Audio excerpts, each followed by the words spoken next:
Halo semua, perkenalkan aku Yulinda Azawulandari, mahasiswa Universitas Bakti Kencana program S1 Farmasi. Pada semester 6 ini, aku mengikuti magang MBKM di industri PT Holistik Biomedicine. Jadi mari kita lihat apa saja yang telah aku dapat selama di sini. Let's get started! Pertama-tama aku akan menunjukkan area yang ada di PT Holistik Biomedicine. Terdapat dua area, yaitu Black Area dan Gray Area. Pada Black Area terdapat ruangan-ruangan, yaitu lab, gudang bahan kemas, ruang coding, ruang pengemasan sekunder, gudang produk jadi, ruang cutting, ruang janitor, gudang simplisia rajangan, dan gudang bahan mentah. Dan ini dia ruangan yang terdapat pada Gray Area.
Pada divisi PPIC dan gudang, mahasiswa magang MBKM membantu membuat surat pengiriman atau DO Delivery Order dan menyiapkan permintaan dengan menulis pengeluaran produk OTE dari kartu stok.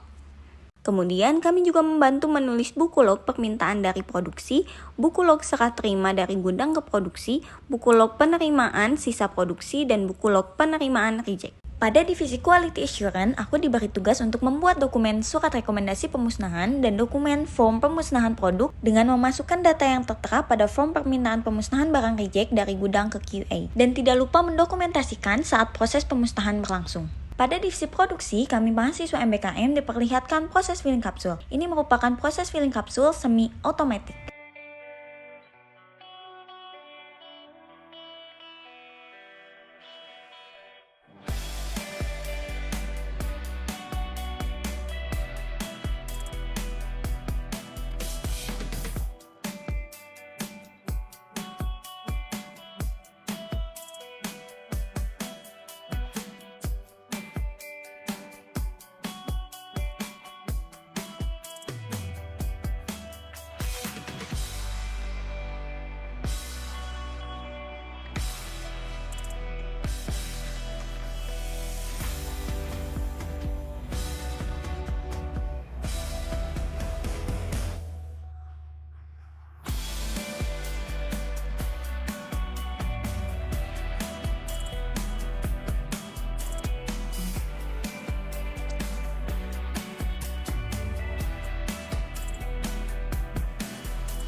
Selanjutnya, ini merupakan proses filling kapsul manual.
Ekstraksi. Kami melihat proses ekstraksi dengan metode maserasi. Prosedur yang dilakukan yaitu maserasi menggunakan air panas 50 liter pada suhu 70 derajat Celcius dan alkohol food grade 2 liter pada suhu 30 derajat Celcius. Didiamkan selama kurang lebih 3 hari, kemudian diperas dengan saringan kain menggunakan alat peras manual. Ekstraksi cair yang dihasilkan dimasukkan ke dalam evaporator. Selanjutnya, ampas dilakukan remaserasi selama 1 hari. Perendaman kedua tersebut dengan air 25 liter yang sudah dipanaskan pada suhu 70 derajat Celcius. Lalu, hasil remaserasi ampasnya diperas dan dibuang. Sementara hasil pemerasan dimasukkan ke evaporator dan diuapkan sampai mengental 3 hari. Hasil evaporator berupa ekstrak kental kemudian dimasukkan ke oven dengan suhu 50 derajat Celcius hingga kering berbentuk lempengan. Setelah kering diangkat kemudian digiling hingga menjadi serbuk dan ditimbang. Pada divisi Quality Control, kami melakukan pengecekan suhu dan kelembaban pada gray area. Pengecekan suhu dilakukan secara berkala setiap pagi dan sore hari, yang bertujuan untuk mengontrol ruangan dan juga kerja AHU, Air Landing Unit. AHU berfungsi sebagai unit pengontrol udara termasuk mengumpulkan udara, menghilangkan partikel debu, serta penyesuaian suhu dan kelembaban. Pengujian susut pengeringan. Pengujian ini biasanya dilakukan pada bahan mentah setiap 6 bulan sekali. Hal ini dilakukan agar mengetahui kadar air, juga berkutu atau berjamur tidaknya bahan tersebut, karena sudah disimpan berbulan-bulan. Jika hasil dari susut pengeringan lebih dari 8%, maka akan di-oven ulang selama 4 jam. Jika lebih dari 10%, maka akan di-oven ulang selama 6 jam. Sedangkan jika berkutu atau berjamur, akan disortir. Prosedur susut pengeringan. Pertama, ditimbang 5 gram sampel, lalu dimasukkan ke dalam oven dengan suhu 105 derajat Celcius selama 30 menit. Setelah itu dikeluarkan dari oven dan dimasukkan ke dalam desikator, kemudian didiamkan selama 30 menit. Dilakukan 3 kali pengulangan atau triplo hingga bobot tetap. Kemudian dihitung menggunakan rumus tersebut. Keseragaman bobot. Pada proses filling kapsul dilakukan IPC, yaitu uji keseragaman bobot. Pengujian dilakukan per 7 cetakan dan diambil secara acak sebanyak 20 kapsul. Kemudian dihitung menggunakan rumus tersebut.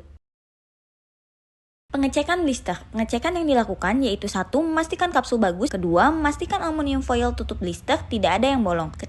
Memastikan cutting blister rapih. Yang keempat, memastikan tidak ada pengotor di dalam blister yang telah dipres. Pengecekan pengemasan sekunder. Melakukan pengecekan pada kemasan sekunder di mana terdapat kualifikasi. Pertama, terdapat nomor batch dan expired date. Jika tidak ada, dilakukan penembakan kembali terlebih dahulu. Kedua, kotak bersih. Jika kotak kotor, dibersihkan menggunakan tisu. Ketiga, plastik string tidak bolong. Jika bolong, diganti dengan plastik string yang baru dan di headgun kembali.